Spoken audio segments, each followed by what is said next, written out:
The full-size SUV market has been dominated by the American automakers for decades now, with things like the Lincoln Navigator and Cadillac Escalade on the luxury side, and things like the Tahoe, Yukon, and Expedition on the mainstream side. But Nissan and Infiniti want a piece of that pie as well. They've been building the Armada and the Infiniti version, the Infiniti QX80, since 2004 now, and this 2021 model is starting to get a little bit long in the tooth. Can Infiniti's recent updates keep this competitive with the American cars in its class? Let's see what the 2021 Infiniti QX80 is all about.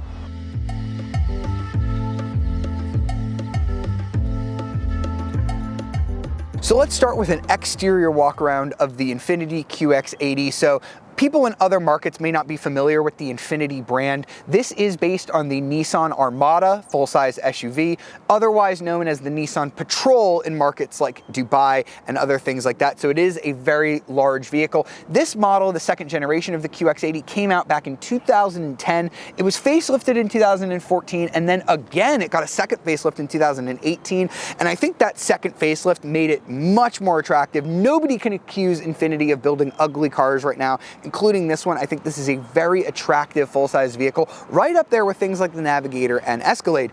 Now we've got the Premium Select trim. That's the middle trim level. It sits above the Lux but below the Century, and you get different exterior accents and things like that on this trim level. We've got this sort of shadow chromey grille. I think it looks fantastic, especially with this sort of wave detail. We've got sort of shadow chrome here above the grille as well. I love the new headlights as well. Those are concept inspired. The shadow chrome continues on these large wheels. I think these look fantastic as well. We've got this nice faux vent right here. We've also got some black accenting here on the A-pillar and the mirrors as well. We've got our fixed running boards as well. It's very slab-sided. This is a very large vehicle after all. And then moving around to the back of the vehicle, they've cleaned up the taillights a little bit since this car was first introduced. We still have this big chrome piece right here on the lift gate, and we do have some more shadow chrome with Infiniti spelled out here. Again, I think this is a pretty attractive SUV, and it definitely does not look its age. All right, so after checking out the frankly really nice looking exterior of the QX80, you're gonna be a little bit disappointed when you step into the cabin here, because when you do, you start to feel like this car came out when it did, which was 2010, more than a decade ago. They have done subtle updates to try and keep this car relevant, but I did just drive a Cadillac Escalade, the brand new one, last week, so there are some stark differences that you're gonna notice stepping into the QX80. You have this rather older steering wheel with some safety functions. You do get adaptive cruise control and some lane warning and stuff like that, but not the most advanced set of driver assistance features. Just not going to be possible on a more than 10-year-old platform. You've got very basic gauges with a decent sized screen there in the middle, but no digital cluster or anything crazy like that, like you're going to get on a lot of other luxury vehicles. Finally gone recently as part of, I believe, the 2018 facelift for this vehicle. You finally get a newer infotainment system. You used to get that old single screen that they had dating way back until 2010. You now have Infiniti's dual touch control, so you have a touch screen up here that only handles your navigation and nothing else. There's literally nothing else that you do on this screen. So I just have it zoomed out showing the earth, kind of, because I don't need to look at my map all the time. Down here is where you're going to plug in map destinations and things like that. This touch screen actually functions a little bit differently in terms of like touch sensitivity and things like that versus this top screen. You can also have your radio stations and climate control and things like that down here. This one's 8 inches and this one's 7 inches. Even together, these screens are kind of smallish compared to what you're going to get in some other vehicles. I always wished Infiniti would kind of just have connected these two like you get in the Ram 1500.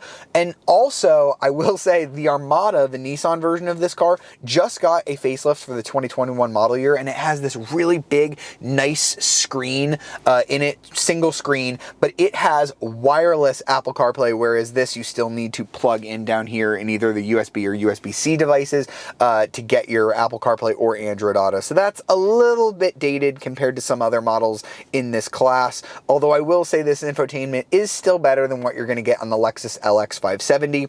We've got the mid trim level of the QX80, so we're missing a couple things. We don't have the really nice seats that you can get in this car with heating and ventilation. We just have heating. You can also control this upper screen using this rotating knob. It only controls the upper screen, not this lower one, so I haven't really used it much, but you can definitely tell this car's age with things like the 360 camera. It does have one, but as you can see, there are very significant noticeable divider lines there. It's not smooth and stitched together like some modern systems, and the graphics of that definitely aren't to the level you're going to get in some other 2021 model year vehicles. We also just have a regular moonroof, no panoramic.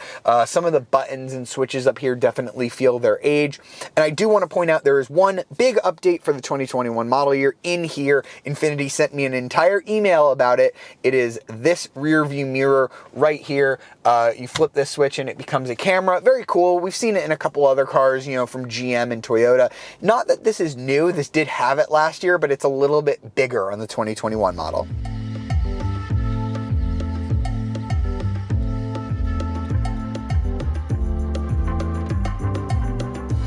So now moving on to the second row, we've got the captain's chairs, which is going to limit this to being a 7-seat vehicle. You can also get a seat here instead of this center console. That'll bring it up to 8 seats total.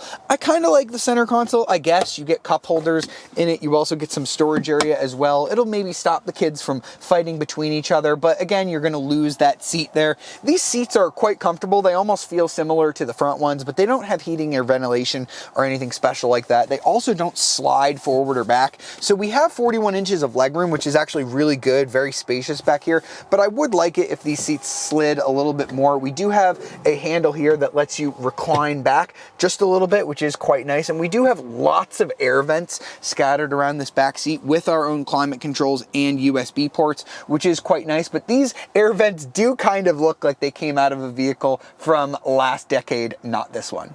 Here in the third row, space isn't quite as good. We've got 28.8 inches of legroom, but the floor is so high back here that I really do feel like I'm curled in the fetal position sitting back here, so I wouldn't want to spend too much time back here. The one saving grace is that we do have 4 cup holders back here, oddly enough, which is more than what we have in the second row. We also have this little button right here that'll allow me to electronically tilt this back and forward to give myself a little bit more space, and we do have air vents here as well. Getting into the third row is pretty easy. You've got this latch right here and another lower one as well. You just pull that once, it folds the seat forward, and then it flips all the way up, making it quite easy to get in and out of this third row. So now let's check out the QX80's trunk space. So we're going to open up the power tailgate, which, as you can see, doesn't open all that quickly here, and it does beep the entire time, which is quite annoying. Trunk space back here with the third row up, we've got a little over 16 cubic feet, which is, you know, it's a very large vehicle, but this is not the most class competitive vehicle, not compared to things like the Escalade and the Navigator, especially not compared to the long wheelbase versions of those vehicles. We do have power seats back here, controlled on these switches in the trunk, but watch and see how slow they are. I just pushed the buttons. It's gonna take quite a long time to put them down. I've timed this at about 16 seconds. Yep, indeed, they're still going down. So you really have to wait for these quite a while. It's painfully slow, especially compared to the Cadillac Escalade, where they literally just go zzz, zzz, zzz, zzz, like so quick. You could probably put those up and down like 3 times in the amount of time that these take. Once you fold them down, eventually it does happen. You've got a little under 50 cubic feet of space, which again is a huge amount of space, but not as much as some competitors. You can see these seats, although they fold flat, they are kind of raised a little bit, so that is going to impede your trunk space just a little bit. And you can fold the second row down to get about 95 cubic feet of space. Again, like with all the other figures, big but not the biggest in its class. And if you do have that center armrest in the middle, that is going to impede a little bit your ability to lay things down flat, but this is still a very practical family hauler.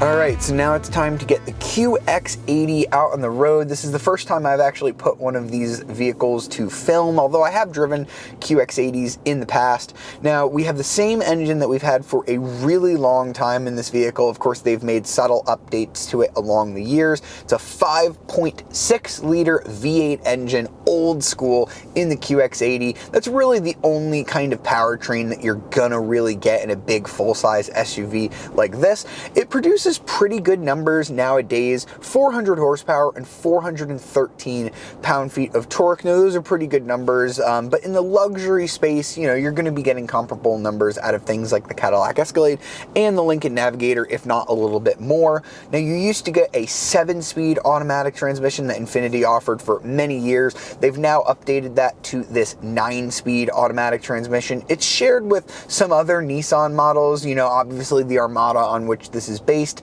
and the Titan, which is a pickup truck, and the new Frontier coming out will also have this 9-speed automatic transmission. Now, the power output is pretty smooth, but we're going to go ahead and put our foot down and see what the acceleration is like here.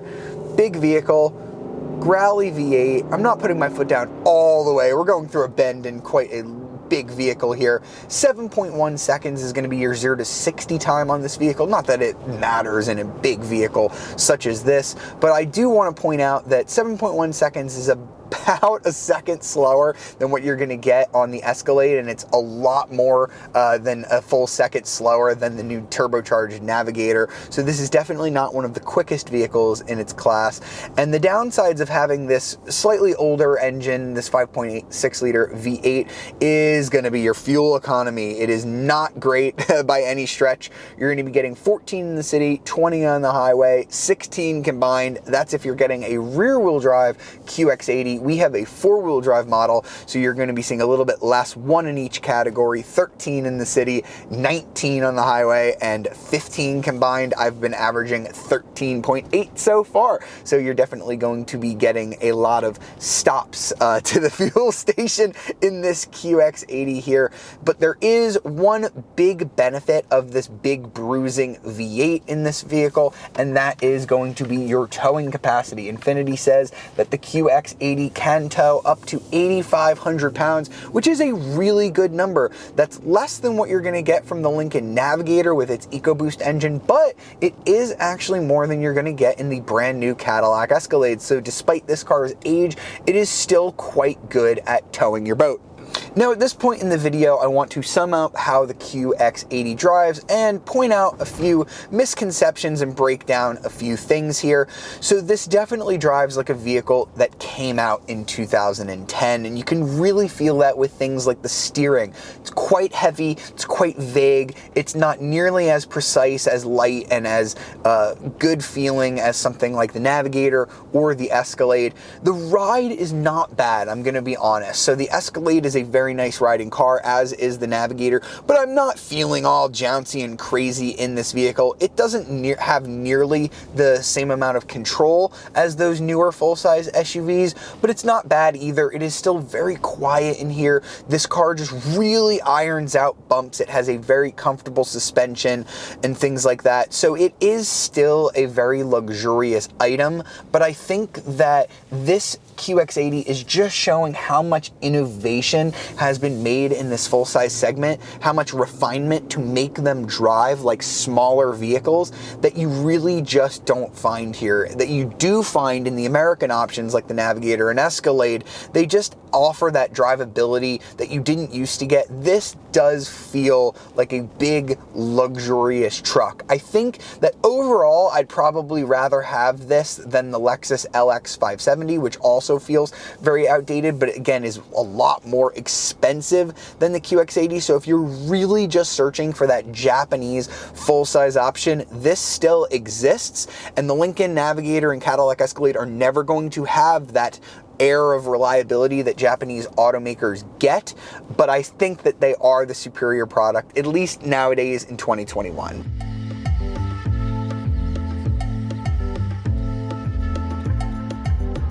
So that was the 2021 Infiniti QX80. Infiniti offers 3 trim levels of this vehicle, and that's where this really shines over the competition. Pricing starts at about $69,000.